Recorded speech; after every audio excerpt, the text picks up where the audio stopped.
Hi viewers, welcome to our channel. ప్రస్తుతం మనతో పాటు దాము బాలాజీ గారు సీనియర్ జర్నలిస్ట్ ఉన్నారు. వారితో ఒకసారి మాట్లాడదాం. సార్ నమస్కారం సార్. నమస్తే. సార్ రాజ్ తరుణ్, లావణ్య, మస్తాన్ సాయి వీళ్ళ ఎపిసోడ్ మాత్రం ఒక వెబ్ సిరీస్ లో అయితే నడుస్తూ ఉంది. మస్తాన్ సాయి జైల్లో ఉండడం చూస్తున్నాం. అతని కన్ఫ్యూషన్ రిపోర్ట్ ఒకటి బయటకు వచ్చినట్టుగా వార్తలు వైరల్ అవుతున్నాయి. అందులో సంచలన విషయాలు బయటకు వెలువడించారని కూడా చెప్తున్నారు. మరి కన్ఫ్యూషన్ రిపోర్ట్ లో ఏముంది? ఈ ఇష్యూ పైన మీ ఒపీనియన్స్? మస్తాన్ సాయి అరెస్ట్ తర్వాత అతని హార్డ్ డిస్క్లో 200 వీడియోలు 300 వీడియోలు ఉన్నాయని, హీరోయిన్లు ఉన్నారు, అందులో న్యూడ్ వీడియోస్ ఉన్నాయని, అతను చాలామందిని డ్రగ్స్ ఇచ్చి వాళ్ళకి తెలియకుండా వీడియోలు తీశాడని ఇలాగంతా మీడియాలో విపరీతంగా వార్తలు వచ్చాయి. దాని తర్వాత నార్సింగ్ పోలీస్ స్టేషన్లో డిఐ శ్రీనివాస్ని ట్రాన్స్ఫర్ చేశారు. ఈ అమ్మాయి అతన్ని కూడా ట్రాప్ చేసింది, లావణ్య. ఆ వీడియో కూడా బయటకు వచ్చింది. సో లావణ్య, మస్తాన్ సాయి, శేఖర్ భాష వీళ్ళ ముగ్గురు అనేక వీడియోలు, ఆడియోలు బయటికి తీయడం, బయట పెట్టడం ఇవన్నీ చేస్తున్నారు. ఇందులో ఇప్పుడు కొత్తగా బయటకు వచ్చింది ఏంటంటే, మస్తాన్ సాయిని కోర్టు ద్వారా 3 రోజులు కస్టడీకి తీసుకున్నారు పోలీసులు. ఇందులో నార్కోటిక్స్ కూడా ఎంటర్ అయ్యారు. నార్కోటిక్ బ్యూరో వాళ్ళు కూడా ఎంటర్ అయ్యారు. ఎందుకంటే ఇది డ్రగ్ రిలేటెడ్ కాబట్టి నార్కోటిక్స్ బ్యూరో కూడా ఎంటర్ అయ్యారు. సో వీళ్ళు ఇప్పుడు ఇతన్ని ఈ 3 రోజులు ఇంట్రాగేట్ చేసినట్టుగా చెప్తున్నారు. ఈ 3 రోజుల్లో వాళ్ళు ప్రధానంగా ఇంట్రాగేట్ చేసింది ఒకటి, డ్రగ్స్. నువ్వు ఎవరితో డ్రగ్స్ కలిసి తీసుకున్నావు, డ్రగ్స్ ఏమన్నా పెడ్లింగ్ చేసావా, అంటే ఎవరికైనా సప్లై చేసావా, నీకెవరు డ్రగ్స్ సప్లై చేశారు, ఈ విషయాలన్నీ అతన్ని ప్రశ్నించారు. తర్వాత హార్డ్ డిస్క్, అతను ప్రధానంగా హార్డ్ డిస్క్ వల్లనే అతను అరెస్ట్ అయ్యాడు. 4 TB హార్డ్ డిస్క్ని ఈ అమ్మాయి వాళ్ళ ఇంటికి వెళ్ళి దొంగిలించుకొని వచ్చి పోలీసులకి ఇచ్చింది. మామూలుగా అయితే ఈ అమ్మాయి మీద కేసు పెట్టాలి, థెఫ్ట్ కేసు. కానీ అది పెట్టకుండా పోలీసులు ఈ అమ్మాయితో కుమ్మక్కయి డిఐ ఈ అమ్మాయితో ఇదైపోయి ఇతని మీద పెట్టారు.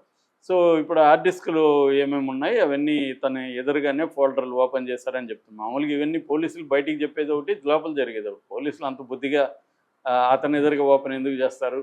ఆల్రెడీ అవన్నీ చేసేసి ఎక్కడ ఆ వివరాలు అడుగుతారు. ఇది ఎవరిది, ఇది ఎవరిది, ఇది ఎవరిదని అడుగుతారు. ఈ వీడియో ఎవరిది, అందులో ఉన్న అమ్మాయి ఎవరు, ఇవన్నీ అడుగుతారు పోలీసులు. అలాగే చూపించి అడిగారని చెప్తున్నారు.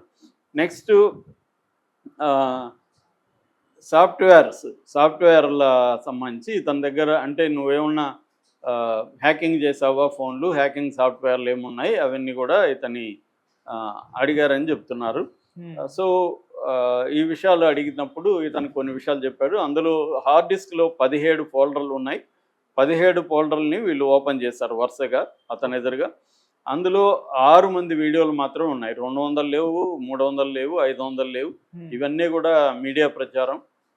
అది పోలీసులే కావాలని మీడియాకి అలా లీక్ చేశారు. లావణ్యకు అనుకూలంగా మీడియాలో ఈ అబ్బాయిని విలన్ చేయడానికి, ఆ అమ్మాయి విక్టిము, ఇతనేదో పెర్పెట్రేటర్ అని చేయడానికి చేసిన వ్యవహారం తప్ప ఇక్కడ అవేమీ లేవు. ఓన్లీ 6 మంది అమ్మాయిల వీడియోలు ఉన్నాయి. 6 మంది కూడా ఎవరు, అతని గర్ల్ ఫ్రెండ్స్, అతని భార్య, వాళ్ళ వీడియోలు ఉన్నాయి. అది కూడా అన్నీ అశ్లీలంగా లేవు, కొన్ని మామూలుగా ఉన్నాయి. మామూలు వీడియోలు ఎక్కువ ఉన్నాయి. 2500 పిక్చర్స్ ఉన్నాయి. ఇప్పుడు మన దగ్గర, నా దగ్గర ఓపెన్ చేస్తే ఇంకా ఎక్కువే ఉంటాయి. ప్రతి సెల్లో నీ దగ్గర చేసినా అంతే ఉంటాయి. ఇవాళ సెల్లో 2000, 3000 పిక్చర్స్ మనకు తెలియకుండానే అవి అయిపోతుంటాయి. వాట్సాప్లో పెడతాం, అవి పిక్చర్ అయిపోతుంది. అది మనకు తెలియని కూడా తెలియదు అది ఉన్నట్టుగా. ఎవరో మనకు ఒక పిక్చర్ పంపిస్తారు గ్రూప్లో, అవన్నీ ఇక్కడ పడి ఉంటాయి. వీడియో పంపిస్తారు, పడి ఉంటాయి మన ఫోన్లో.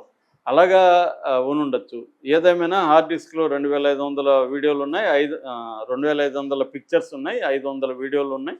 అందులో చాలా మామూలు వీడియోలు, వాళ్ళ ఫ్యామిలీలు, ఇట్లాంటి వీడియోస్ ఉన్నాయి. అయితే ఇక్కడ 734 ఆడియో రికార్డింగ్స్ కూడా పెట్టుకున్నాడు ఈ అబ్బాయి. అంటే ఈ గ్రూప్ అంతా కూడా మనకు అర్థమయ్యేది కామన్ ఇదేంటంటే, ఈ అమ్మాయి కానీ ఇంకెవరో పేర్లు వచ్చాయి కానీ నాకు గుర్తులేవు, లక్ష్మీ పడాల, చింటూ, ఇలాంటి పేర్లు కూడా బయటకు వచ్చాయి.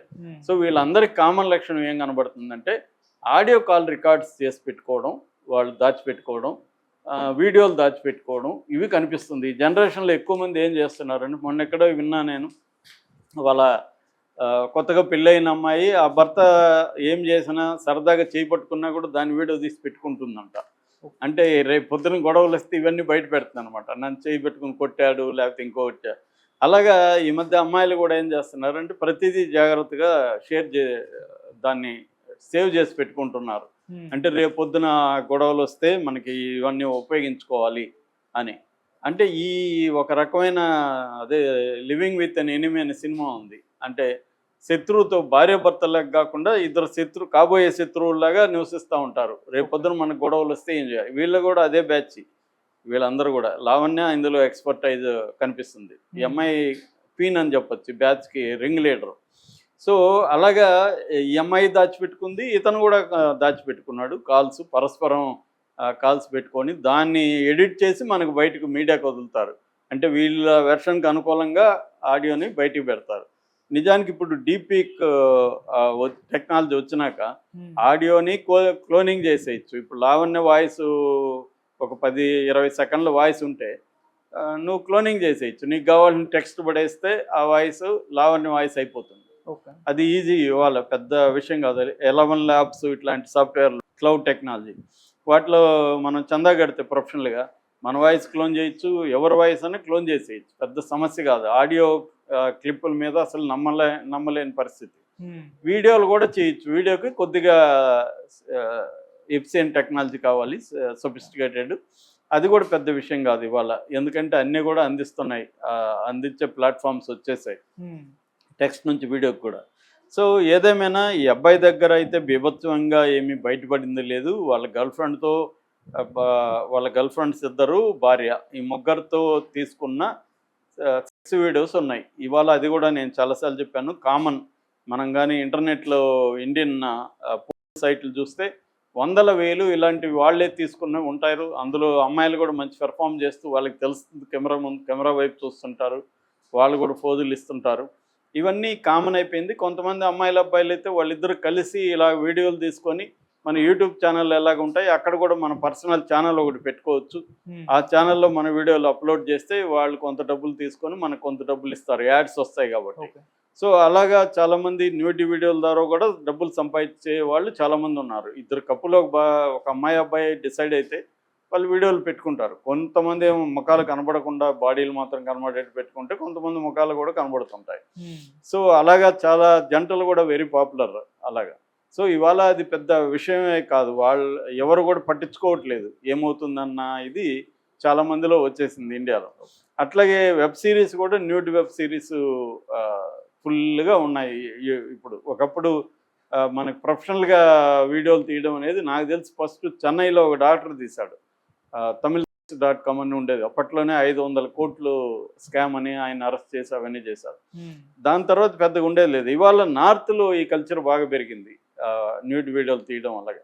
సో ఆ విధంగా అందరూ చేస్తున్నట్టు ఈ అబ్బాయి కూడా చేసి ఉంటాడు, వీడియోలు పెట్టుకొని ఉంటాడు. అది నిజానికి నేరం కాదు. ఆ అబ్బాయి వాళ్ళని బెదిరించో వాళ్ళకి తెలియకుండా తీస్తే నేరం. మొన్న కూడా సుప్రీంకోర్టులో సొంత భార్యతో ఇలా వీడియోలు తీసినప్పుడు ఆ భార్య కోర్టుకు వెళ్ళినప్పుడు ఆ జడ్జి గారు ఏం చెప్పారంటే, ఇలాగా భార్యకి అనుమతి లేకుండా వీడియోలు తీయడం నేరం అని చెప్పాడు. సో భార్య వద్దన్నప్పుడు అతను ఆపేయాలి. అలాగా ఇతను వాళ్ళ అనుమతితో తీసుకొని ఉంటే ఇది రేపు కేసు ఏమీ నిలవదు కోర్టులో. అనుమతి లేదంటే వాళ్ళు కేసు వేసి ఉండాలి. వాళ్ళు ఎవరు వేయలేదు కదా, అమ్మాయిలు ఎవరు కేసు పెట్టలే ఇతని మీద. కాబట్టి ఇప్పుడు వాళ్ళ మీద ఇతని మీదకి ఏముండదు.